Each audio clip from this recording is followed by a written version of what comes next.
समय बड़ा बलवान होता है। यह मुहावरा तो आपने कई बार अपने बड़े बुजुर्गों से सुना होगा। परंतु समय की कीमत नहीं समझने वाले लोग उतने ही हैं जितने समय की कीमत समझने वाले। हम में से कुछ लोग समय का महत्व नहीं जानते, जिससे जीवन में संघर्ष बढ़ने की संभावना बढ़ जाती है। आज हम आपको एक कथा द्वारा उदाहरण देकर समझाने का प्रयास करेंगे। आइए जानते हैं कि समय को क्यों महत्व देना चाहिए। शुरू करने से पहले अगर आप हमारे चैनल पर पहली बार आए हैं तो वीडियो को अंत तक देखें और चैनल को सब्सक्राइब जरूर करें। अधिक समय न लेते हुए आरंभ करते हैं।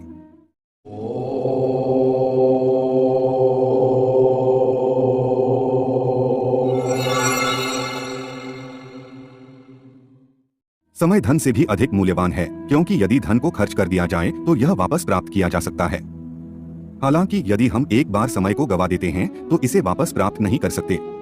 समय के बारे में एक सामान्य कहावत है कि समय और ज्वार भाटा कभी किसी की प्रतीक्षा नहीं करते।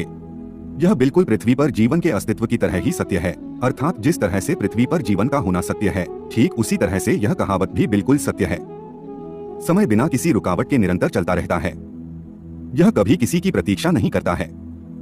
इसलिए हमें जीवन के किसी भी दौर में कभी भी अपने कीमती समय को बिना किसी उद्देश्य और अर्थ के व्यर्थ नहीं करना चाहिए। इसका स्पष्ट उदाहरण आपको इस कथा द्वारा मिलेगा। एक गांव में एक गरीब आदमी रहता था। उसके घर में उसकी पत्नी और उसकी एक बेटी और एक छोटा बेटा था। उसकी पत्नी दूसरों के घर में काम करके अपने परिवार का खर्च चलाती थी। उसका पति रामू दिन भर नशे में डूबा रहता था और दूसरों के साथ अपना समय बर्बाद किया करता था। कहीं इधर ताश के पत्ते खेलता दिखता तो कहीं उधर लोगों के दरवाजे पर बैठकर गपशप मारा करता था। अपने परिवार की चिंता उसे नहीं थी। उसके माता पिता ने उसकी शादी कराकर भूल कर दी थी। बेचारी उसकी पत्नी दिन रात काम करके अपने बच्चों का पेट पालती थी। यदि उसकी पत्नी एक भी दिन काम पर न जाए तो उस दिन उसके बच्चे भूखे रह जाते थे। इसीलिए उसकी पत्नी हर दिन दूसरों के घर काम करने जाया करती थी।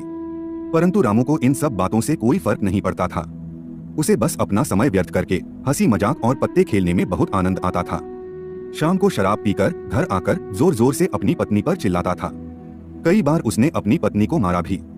परंतु अब उसकी पत्नी करे भी तो क्या, वह तो अपने बच्चों को छोड़कर नहीं जा सकती थी।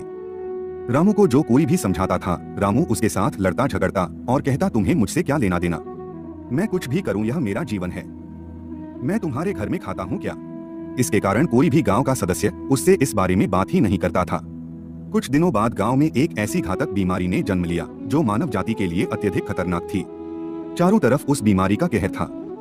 अब रामू का परिवार भूखा मरने लगा था, क्योंकि उसकी पत्नी जो कमाने जाती थी वह अब किसी के घर इसी कारण नहीं जा पाती थी कि कहीं इस बीमारी की वजह मैं ना हो जाऊं। लोगों ने उसे अब काम पर बुलाना बंद कर दिया था।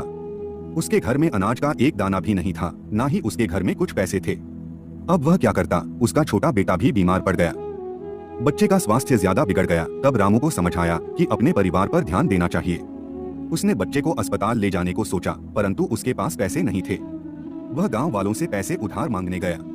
गांव वालों ने कहा, पहले कहने पर तो तुम हम लोगों को ही जली कटी सुना देते थे, अब क्या हुआ। रामू बहुत परेशान था। वह चाहकर भी कुछ नहीं कर सकता था। पूरा दिन बीत गया। समय पर इलाज न मिलने के कारण उसके बेटे का स्वास्थ्य और भी अधिक बिगड़ने लगा। तभी किसी तरह उसकी पत्नी जहां काम करती थी वहां से कुछ पैसे जुटाकर लाई और अब रामू अपने बच्चे को लेकर गांव के बाहर एक अस्पताल में गया। परंतु अस्पताल में पहुंचने से पहले ही उसका बेटा मर चुका था। यह देखकर रामू के पैरों के नीचे से जमीन खिसक गई। वह जोर जोर से रोने लगा और कहने लगा कि यह सब मेरी ही गलती है, मैंने जीवन में कुछ नहीं किया, सिर्फ अपने समय को व्यर्थ किया। यदि आज मेरे पास पैसे होते तो मैं अपने बेटे को अस्पताल जल्दी ला पाता और मेरा बेटा बच जाता।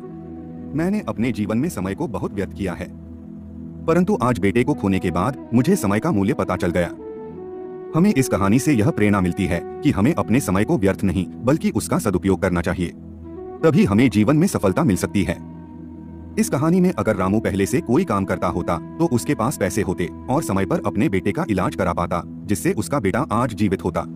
समय अत्यंत मूल्यवान है। धन नष्ट हो जाने पर उसे पुनः परिश्रम से अर्जित किया जा सकता है, परंतु समय रूपी निधि समाप्त होने के बाद पुनः प्राप्त नहीं की जा सकती। यह निधि परमात्मा ने निर्धन, धनवान और ज्ञानी सभी को समान रूप से प्रदान की है। समय के 4 गुण बताए गए हैं। सूर्य 7 रंगों के साथ प्रकाशमान रहता है। जैसे सूर्य की सत्ता संसार में महत्वपूर्ण है, इसी प्रकार समय की भी सत्ता है। जैसे नेत्र देखने का काम करते हैं, वैसे ही काल भी हम सबको देख रहा है। समय से ही पूरा संसार चलता है। समय कभी बूढ़ा नहीं होता, वह सदा युवा रहता है। परमात्मा, आत्मा और प्रकृति से भिन्न सभी वस्तुएं काल के बंधन से बंधी हैं। समय बड़ा शक्तिशाली है।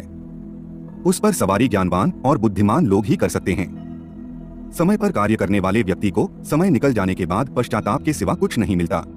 विद्यार्थी जीवन में जो लोग विद्यार्जन करने से वंचित रह जाते हैं, वह बाद के जीवन में विद्या के क्षेत्र में प्रगति नहीं कर पाते। हमें समय का सदैव सदुपयोग करना चाहिए। ऋग्वेद के एक मंत्र में कहा गया है, तस्त उषा कत्प्रिये भुजे मर्तो अमर्त्य कम नक्षत्रे विभावरी। इसका भावार्थ है कि पुरुषार्थ आरंभ करने का समय उषाकाल है। हमें प्रातः काल उठकर जब तक सोने का समय न हो एक क्षण भी व्यर्थ नहीं गंवाना चाहिए। मनुष्य समय की सार्थकता को जानते हुए पुरुषार्थ द्वारा अपना समय सुखमय बना सकता है। समय का सदुपयोग करने वाले व्यक्ति की दिनचर्या नियमित होती है। यदि हमें जीवन में उन्नति के मार्ग पर अग्रसर होना है तो समय का उचित प्रबंधन करना होगा। निश्चित समय पर काम पूर्ण करते रहने से जीवन में सदा सफलताएं प्राप्त होती हैं। वर्तमान काल में ही समय का सदुपयोग करते हुए कार्य पूर्ण करना लाभकारी होता है। कार्य को भविष्य के लिए स्थगित करते रहने से वह कभी पूर्ण नहीं हो पाता। जो लोग समय का मान करते हैं वे इसके सदुपयोग से जीवन में सदैव सफलता पाते हैं। आज की हमारी प्रस्तुति में इतना ही। अगर आपको हमारी वीडियो अच्छी लगी हो तो लाइक करें, कमेंट करें और चैनल को